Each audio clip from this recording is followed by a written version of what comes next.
নিজস্ব সংস্কৃতির গান আর বাদ্যের তালে নেচে গিয়ে চলছে আনন্দ উদযাপন। মঙ্গলবার রাতে ঠাকুরগাঁও সদরের পাঁচপীরডাঙ্গা গ্রামে ওরাও জনগোষ্ঠীর এমন আয়োজন ঐতিহ্যবাহী কারাম উৎসব ঘিরে। আত্মীয় স্বজন নিয়ে এ উৎসব নানা বয়সী ওরাওদের যেমন অংশগ্রহণ ছিল, তেমনি অংশ নিয়েছিলেন আশপাশের মানুষজনও।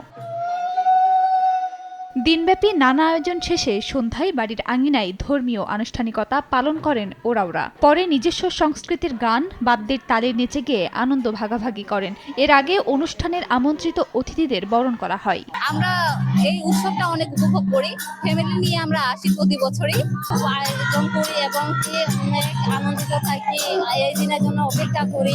সরকারের যদি সহযোগিতা পাই আমরা আরো বৃহৎ আকারে উদযাপন করতে পারবো। উৎসবটি জাতীয়ভাবে স্বীকৃতির দাবি জাতীয় আদিবাসী পরিষদের উপদেষ্টার। আর ওরাওদের জীবনমান উন্নয়ন সহ সব সুযোগ সুবিধা দিয়ে পাশে থাকার আশ্বাস জেলা প্রশাসনের। এই উৎসবটাকে আরো জাঁকজমকভাবে পালন করতে গেলে সরকারিভাবে এই কারাম উৎসবের স্বীকৃতির প্রয়োজন, পাশাপাশি প্রশাসনের সহযোগিতা এবং অনুদানের প্রয়োজন। প্রতি বছর যেভাবে আমরা জেলা প্রশাসনের পক্ষ থেকে, সরকারের পক্ষ থেকে সার্বিক সহযোগিতা করা হয়ে থাকে, এই একইভাবে এই ধারাবাহিকতা আমাদের সরকারের পক্ষ থেকে, জেলা প্রশাসনের পক্ষ অর্থাৎ ঠাকুরগাঁওর পক্ষ থেকে এটা বজায় থাকবে।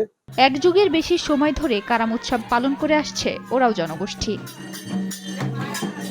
সময় সংবাদ, ঠাকুরগাঁও।